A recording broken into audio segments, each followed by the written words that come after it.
El Señor esté con vosotros. Lectura del Santo Evangelio según San Mateo. Libro del origen de Jesucristo, hijo de David, hijo de Abraham. Abraham engendró a Isaac, Isaac engendró a Jacob, Jacob engendró a Judá y a sus hermanos. Judá engendró de Tamar a Farés y a Zará. Farés engendró a Esrom, Esrom engendró a Aram, Aram engendró a Aminadab, Aminadab engendró a Naasón, Naasón engendró a Salmón, Salmón engendró de Rahab a Booz, Booz engendró de Ruth a Obed, Obed engendró a Jesé, Jesé engendró a David el rey.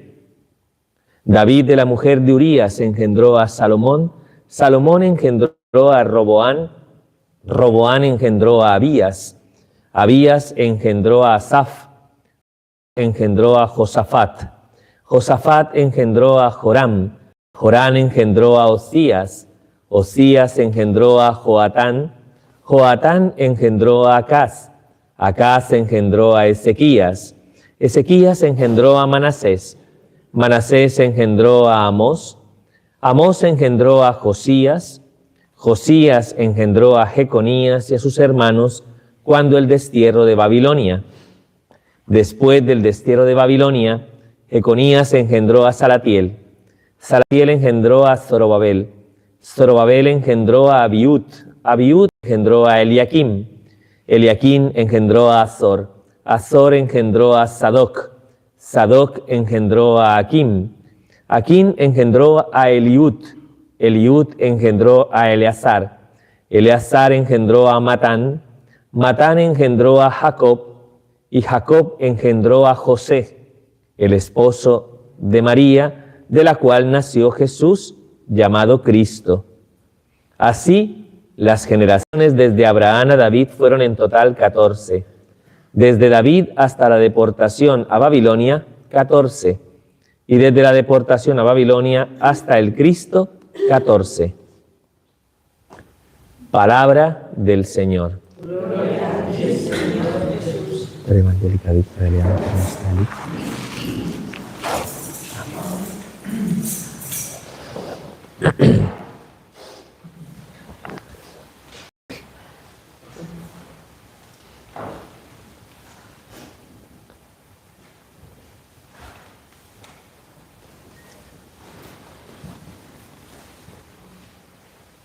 Dios te salve María, llena de gracia, el Señor es contigo.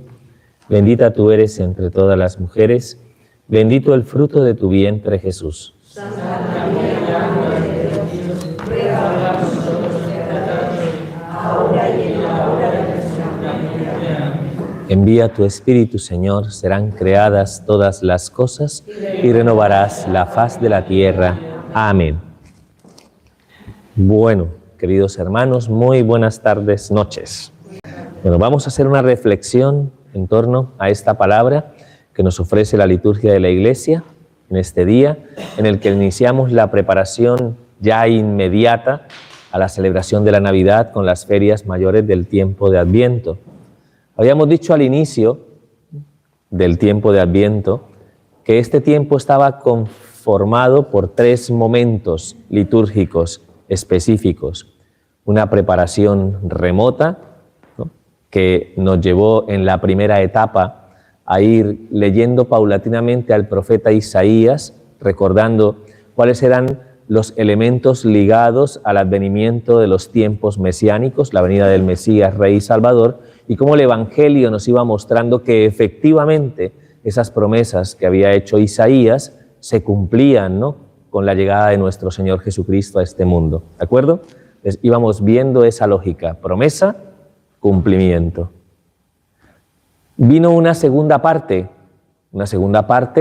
donde empezamos a meditar, es una preparación que llamaríamos próxima, empezamos a meditar en torno a la figura de Juan el Bautista, el precursor, la voz que clama en el desierto, preparad el camino del Señor.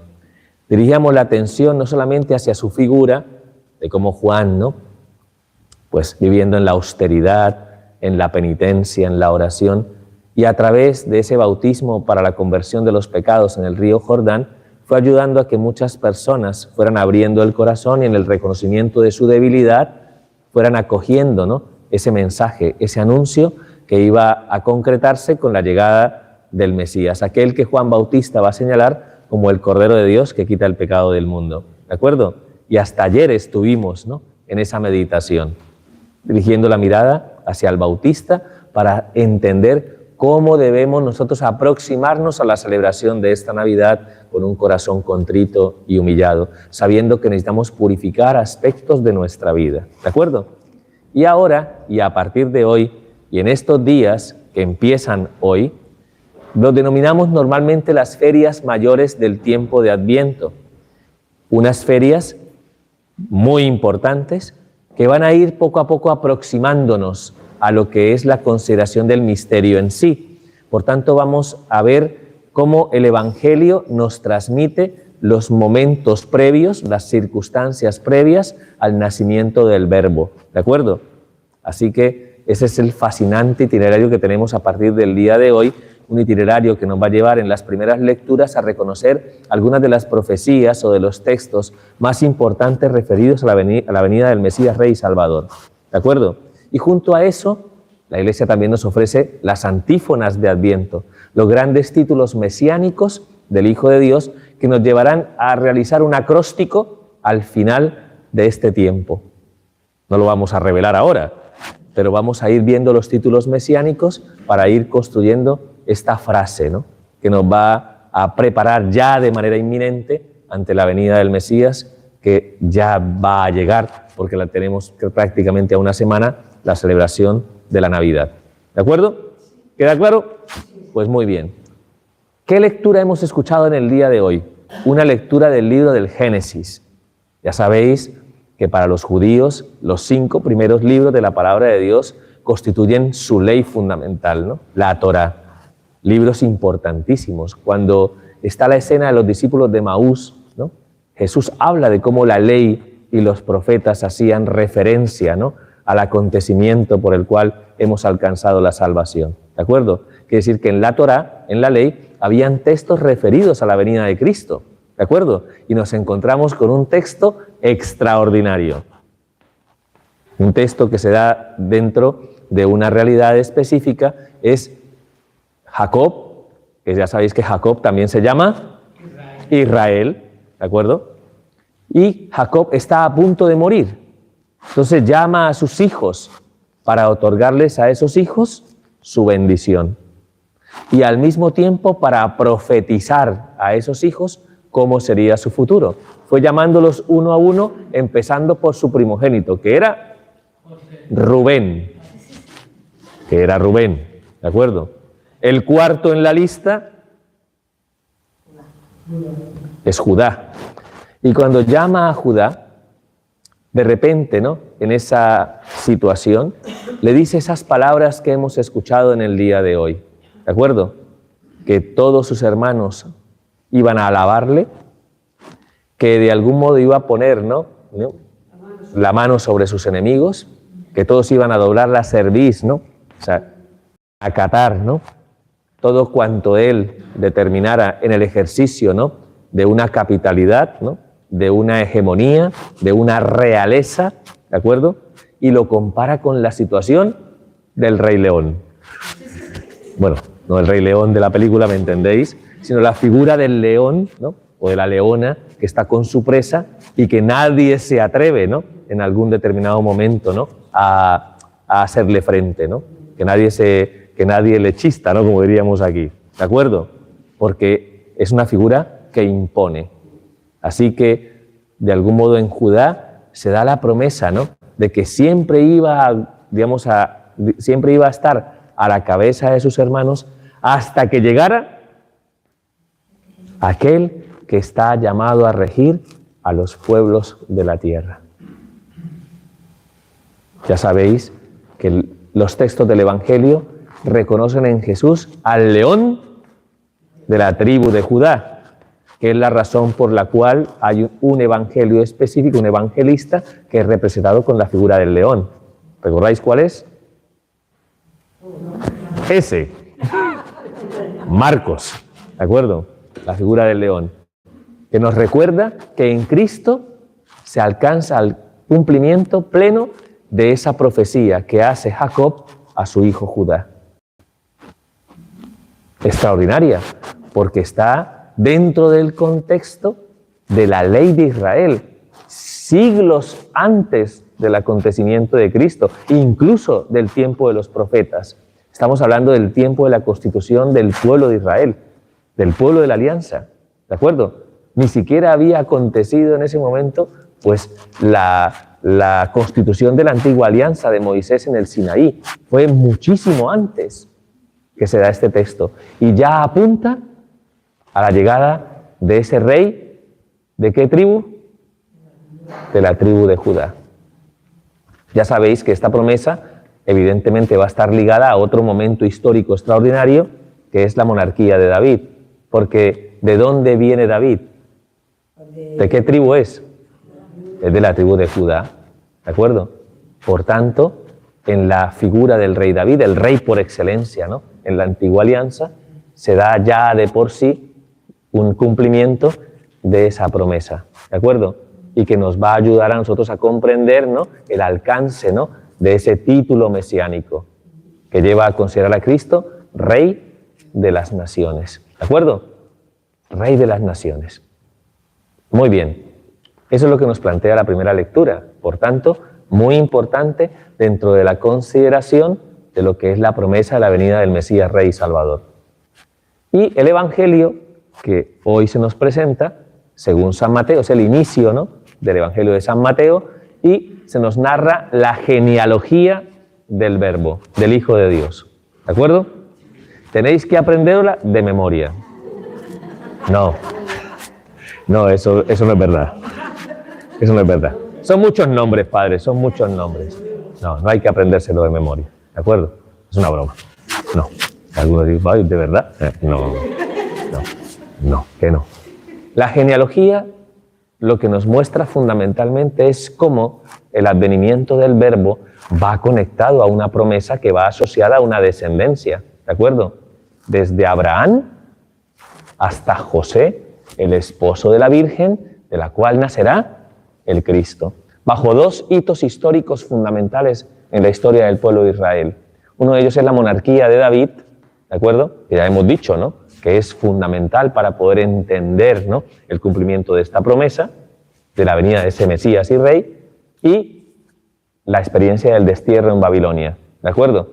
Que ya sabéis que lo que ocasiona el destierro es el surgimiento de los profetas que anunciaron y proclamaron, ¿no?, que la salvación de Dios se iba a manifestar a través de la llegada de ese Mesías, ¿de acuerdo? Entonces, cada uno de esos elementos históricos nos deja, ¿no?, como un orden perfecto, ¿no?, entre generaciones, que por sí está ajustado, faltan, pero está ajustado en San Mateo para de esa manera hablar de la perfección del proyecto de Dios, ¿de acuerdo? La perfección del proyecto de Dios. 7 y 7 son 14. Estamos hablando de perfección en la numerología bíblica, ¿de acuerdo? Tiene sentido esa realidad, ¿de acuerdo? Tiene sentido esa realidad. Y a pesar de eso, a pesar de ver cómo Dios interviene de manera perfecta en la historia de los hombres, notamos en la genealogía del Verbo unos cuantos datos que son verdaderamente sorprendentes. Verdaderamente sorprendentes. Sobre todo cuando menciona mujeres. Porque en esta genealogía, y sin contar con la Virgen, se mencionan 3 mujeres. Tamar, muy bien. No. Ruth la Moabita, muy bien. No.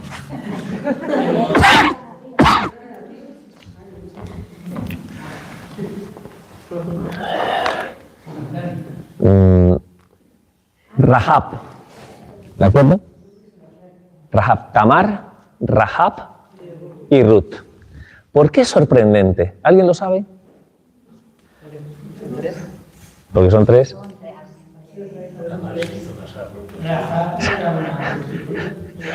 Tamar, además de engañar, ¿no?, en su momento a Judá para engendrar, ¿no?, en realidad era su nuera.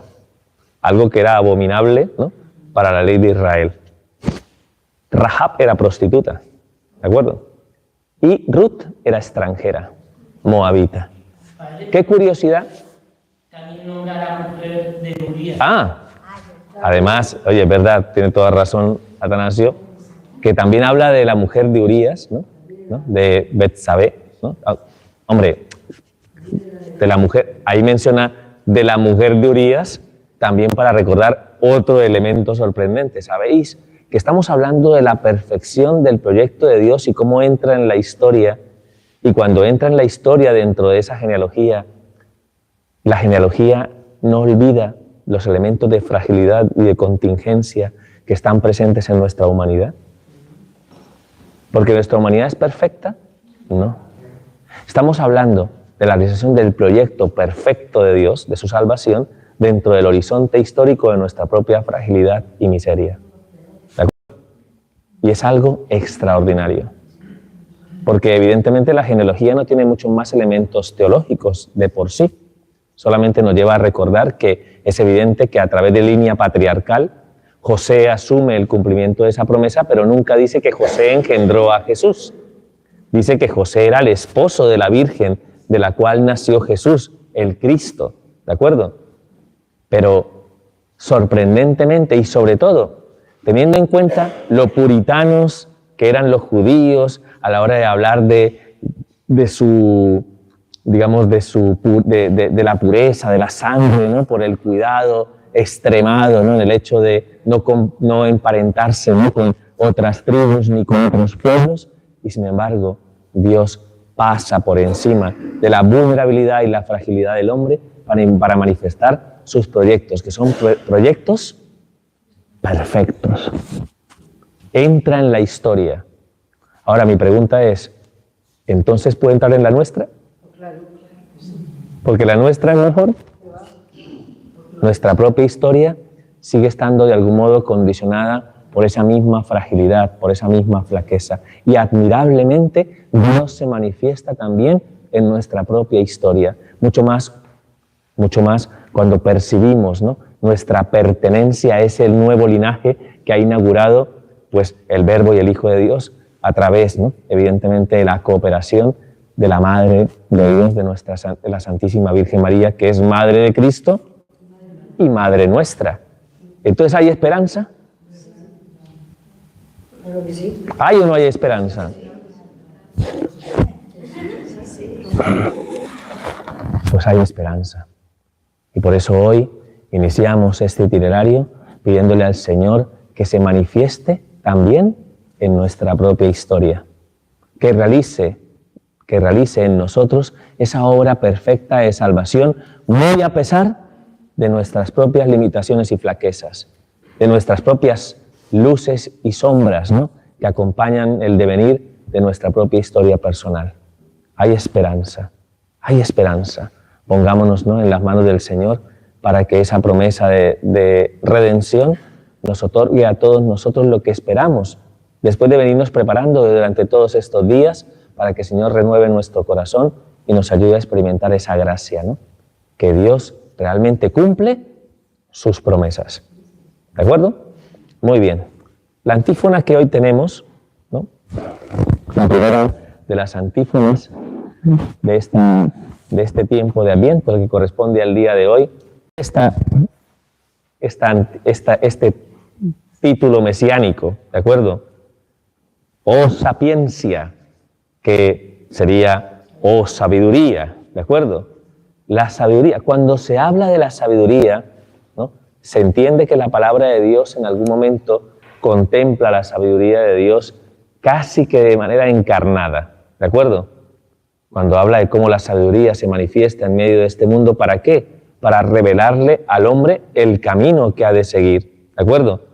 La sabiduría, por un lado, nos plantea la fuerza y la eficacia de la palabra de Dios, pero es que esa palabra a nosotros se encarnó, el Verbo se hizo carne y acampó entre nosotros, lo cual quiere decir, ¿no?, que todo cuanto en algún determinado momento esconde la sabiduría de Dios se nos ha manifestado a nosotros a través de ¿quién?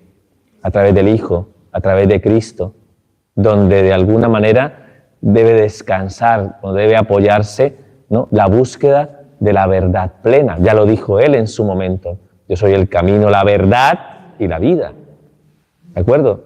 Lo cual quiere decir que si en Jesucristo se cumple este título mesiánico, en Jesucristo, por quien fueron hechas todas las cosas, porque por Cristo fueron hechas todas las cosas, según lo que nos dice la palabra de Dios, ese mismo Cristo revela al hombre el camino que ha de seguir para alcanzar la plena realización de nuestra vocación como hijos de Dios.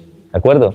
Entonces es un título que nos habla de la dimensión divina del verbo. Porque ¿quién es la sabiduría realmente? ¿Quién es verdaderamente sabio? La Wikipedia, ¿no? Verdaderamente sabio es Dios. Por eso este título es un título que nos habla de la divinidad, pero de una divinidad encarnada. Por eso el título específico del cual hacemos referencia hoy es Jesucristo como sabiduría encarnada. Y si es así, ¿habría que seguirle y escucharle? Os lo aconsejo vivamente, con el corazón en la mano, os lo aconsejo.